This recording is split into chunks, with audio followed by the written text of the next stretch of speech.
नमस्कार, चैनल पे आप सबका स्वागत है। अगर आप चैनल पे नए हैं तो चैनल को लाइक कर ले, सब्सक्राइब कर ले।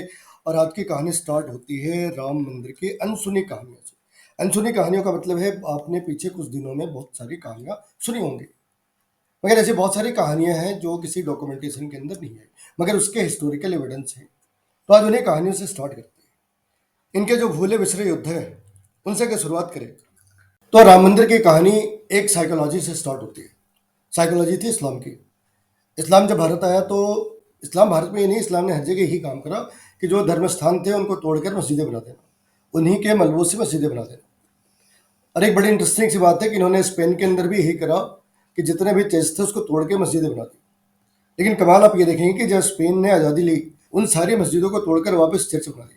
तो इस इस्लाम का सॉल्यूशन इजराइल है। इजराइल ने इनको वही मेडिसिन दी जो इनके ऊपर सबसे ज़्यादा इफेक्टिव है। जो मेडिसिन इनके ऊपर सबसे ज़्यादा काम करती है वो मेडिसिन इन्हें इजराइल देता है। तो हमारे यहाँ जब राम मंदिर की कहानी स्टार्ट होती है तो उसमें बहुत सारे लोग होते हैं, बहुत सारे लोग होते हैं, लेकिन ये जो लोग हैं वो राम मंदिर से पहले स्टार्ट होते हैं। अब इस मतलब एक परंपरा स्टार्ट हो जाती है 11वीं सेंचुरी के आसपास से कि जब मुसलमान मंदिर को तोड़ जा रहे हैं, मूर्तियों को खंडित कर जा रहे हैं, तो फिर हिंदू क्या करें। तो जो उस टाइम पे साधु संत थे जो लीड कर रहे थे सोसाइटी को, उन्होंने कहा कि खंडित मूर्तियों में भी उतनी ही जान है जितनी कि पुरानी मूर्तियों में थी। तो आप अपनी जगह छोड़े नहीं, आज नहीं तो कल हम वापस इस जगह पे अपने मंदिर बना लेंगे। ये सिर्फ राम मंदिर के बारे में नहीं थी, ये सारी मंदिरों के बारे में थी। अब राम मंदिर की कहानी एक फिल्मी कहानी की तरह शुरू होती है।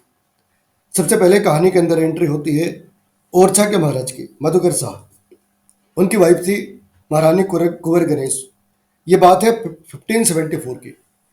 तो जो महारानी कुंवर गणेश थी वो राम भक्त थी और उनके जो पति थे वो कृष्ण भक्त थे।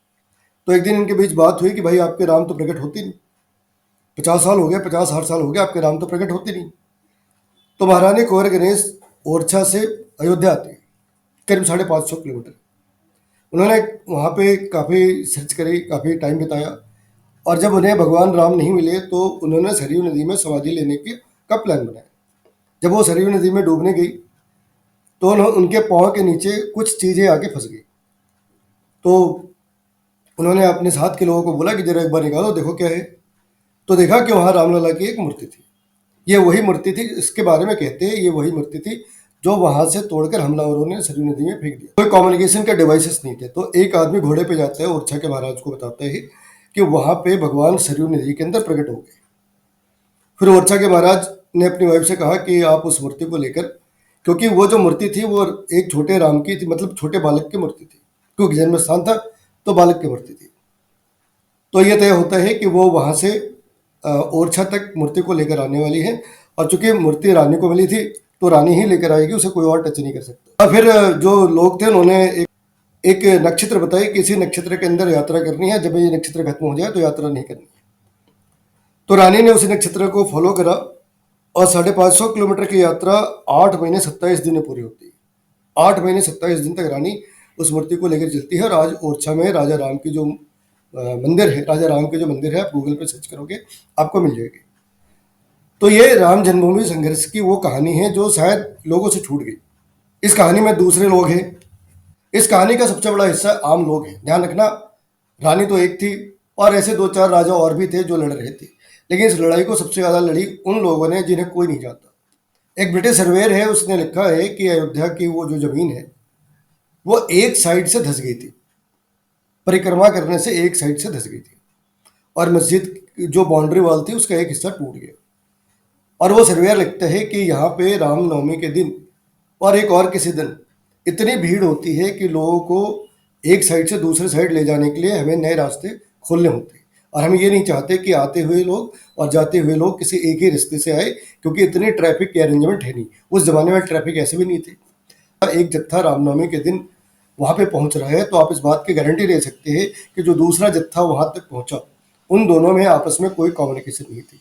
ये राम को लेके लोगों की आस्था थी कि जमीन वहाँ पे इतनी भीड़ होती थी कि एक साइड की जमीन धंस गई और वो जो एक हिस्सा था वो टूट जाता है। ये ब्रिटिश सर्वेयर ने लिखा है।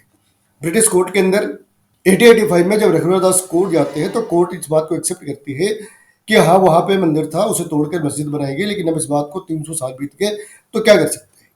तो ये आम लोगों की आस्था थी जिन्होंने जो बिना किसी कैलेंडर के, बिना किसी गूगल मैप के, बिना किसी व्हाट्सएप ग्रुप के, बिना किसी रेडियो, बिना किसी टीवी, बिना किसी न्यूज़, बिना किसी इंटरनेट, फेसबुक, ट्विटर के उस जगह पे रामनवमी को सालों साल जाते रहे और वहाँ पे उन्होंने जगह खाली नहीं करी। इसमें जो दूसरे लोग थे वो महंत थे। महंतों ने क्या करा कि ब्रिटिश अंग्रेजों के आने से पहले मुसलमान थे, मुसलमानों ने उन्हें मस्जिद तक जाने से रोका। तो उन्होंने क्या करा, उसी प्रांगण के अंदर में ठीक उस जगह पे जहाँ से भगवान राम दिख सकते थे, मस्जिद के ठीक सामने एक चबूतरा एक रात को बना लिया। 11 फीट और 17 फीट का एक चबूतरा था और ये चबूतरा कुछ 1822 के आसपास बनता है, 1822 के आसपास बनता है। और आप ये सोचो 1822 से लेकर 1950 तक 125-26 साल के आसपास आप समझ लो, महंत लोग 1 मिनट के लिए वो जगह खाली नहीं करते, 1 मिनट के लिए नहीं खाली करते। उसी जगह में खुले आसमान के नीचे महंत और महंतों का जो ग्रुप रहता है वो 150-125 सालों तक बैठा रहता है, ठंड में, बारिश में, गर्मी में। और इसको लेकर वो कोर्ट भी जाते हैं और कोर्ट में लिखते भी है कि भाई हमें यहाँ पे गर्मी में जो है वो बहुत गर्मी लगती है और ठंड में तो बुरा हाल हो जाते हैं, तो हमें इसके ऊपर एक छत बनाने की या एक छोटी सी मंदिर बनाने की परमिशन दी जाए, जिसे कोर्ट रिजेक्ट कर देते हैं। और ये भी प्रॉब्लम, ये बात होती है 1860s के आसपास, सिपाही विद्रोह के तुरंत बाद की बात है। तो महंत लोग भी थे जो 125 सालों तक बैठे रहे। कहानी में एक एंट्री होती है गुरुदत्त की। आप ये समझ लो कि 1947 तक मंदिर क्यों नहीं बनी ये समझ आता है, लेकिन 1947 के अगले दिन मंदिर क्यों नहीं बननी शुरू हुई, इसका कारण है कि गोरे अंग्रेज चले गए और काले अंग्रेज हमारे ऊपर शासन करते रहे। और उन काले अंग्रेजों के सरदार का नाम था जवाहरलाल नेहरू।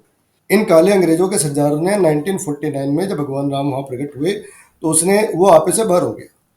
उसने पहले वहाँ के जो सीएम थे पंत पंत को उसने फ़ोन करा, शोर मचाया, उसके बाद बात नहीं बनी तो लाल बहादुर शास्त्री को फ़ोन करा जो गृह मंत्री थे, फिर भी बात नहीं बनी तो एडिशनल कमिश्नर था वहाँ पे के नैयर, तो नैयर साहब को फ़ोन करा। नैयर साहब बहुत ही ज़बरदस्त इंसान थे। तो आप ये समझ लो कि अगर नैयर साहब नहीं होते तो हम ये केस 1949 में हार गए थे। तो नैयर साहब ने कह दिया कि ना ना तो हम उसे हटा रहे, ना हमें कोई ऐसा आदमी मिल रहा जो उसको वहाँ से हटाएगा, और एक बारी भगवान राम प्रकट हो गए तो आप इंश्योर करें कि रोज़ आरती हो। तो ये बात जो थी वो नैयर साहब ने उस समय के प्रधानमंत्री को बताई थी, जो काले अंग्रेजों का सरदार था। अब बात तो है उधर रह गई, लेकिन पंत को उसने ऐसी बातें करी कि पंत जो है वो पहुंच गए, कहते ना जी हमें तो देखना है। एक सिटी कमिश्नर होते, तो सिटी कमिश्नर ने अपने सेम को अपने प्रधान मुख्यमंत्री को कह दिया कि अगर आप यहाँ से आगे बढ़े तो हमें आपको गिरफ्तार करना पड़ेगा, क्योंकि आपके आगे आगे आगे जाने से लॉ एंड ऑर्डर की प्रॉब्लम होगी। वो थे गुरुदत्त, और उन्हें उस रात को अपने घर से बाहर निकाल दिया गया, नौकरी से निकाल दिया गया और उसी रात उनका घर भी खाली करा लिया गया। और वो रात, पूरी रात, जो बंदा एक दिन पहले सिटी मजिस्ट्रेट हुआ करता था वो बंदा अगले उसी रात रोड के ऊपर खड़ा रहता है पूरे परिवार के साथ और सुबह होने का इंतजार करता है। तो कहानी के अंदर वीएचपी, बीजेपी, आरएसएस ये सभी आते हैं, लेकिन आप समझ लो ये एक रिले रेस की तरह है। बीजेपी, आरएसएस, मोदी, ये इन लोगों ने विनिंग लाइन क्रॉस करी।